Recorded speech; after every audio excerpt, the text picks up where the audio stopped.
para kasama ka. Okay.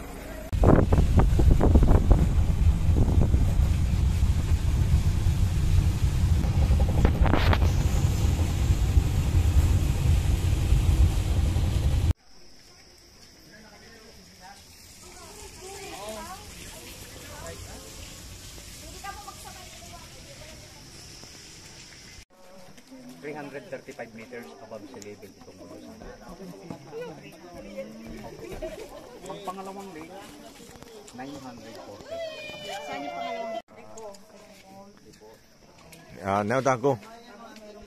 Picture na. Okay, ako? Ayan. Weh. Happy birthday to me. Happy birthday to you. No. Happy birthday to you.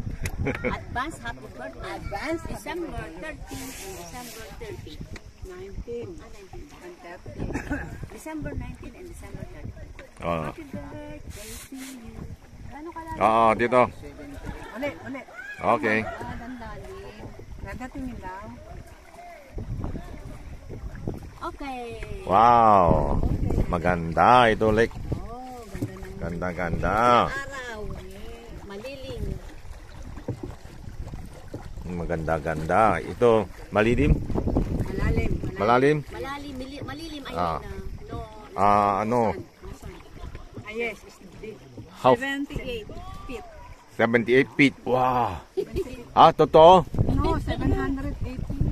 Alam po. Ano kalanin? 78 feet. 78 feet lang. 78 feet. 26 meters.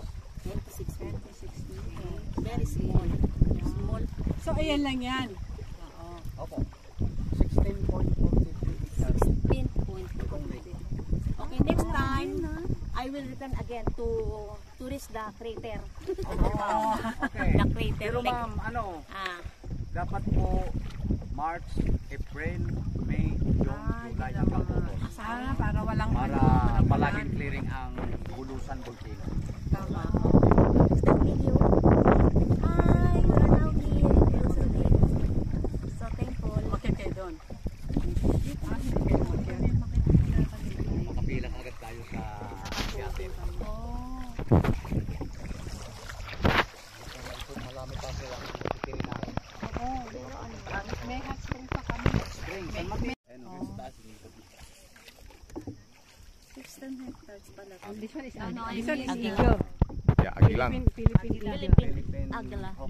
Organic to? Bakit? Bawal po hagisan ng mga pagkain. Kasi ang kinakain lang po nila dito yung mga lumot-lumot sa ilalim. Dito na kinukuha yung pagluluto. Opo. Kinakain niyo yung Masarap dito ma'am ang tilapia kahit sa bawan mo. hinihuli niyo isda rin. May allowed po, allowed. Kahit kayo, allowed. Basta po may dala po kayong fishing rod. Sayang. Ang mahuli po ninyo. Amin na. Opo. Fishing is allowed. Matagal lumaki ang mga Ano ito, snorkeling? Allow? When you snorkel, you cannot see anything there. Diba, snorkeling, lalim yun. natin walang nakapilas. Kaya lang mahirap sa ngayon dahil maulan. Pag-akit sa Bulusan volcano. Hindi kita mapasakay. Bababa yung Pwede na tayong mga at dahan-dahan ako. Okay. Isa lang. Salamat po. Isa lang daw. Isa lang.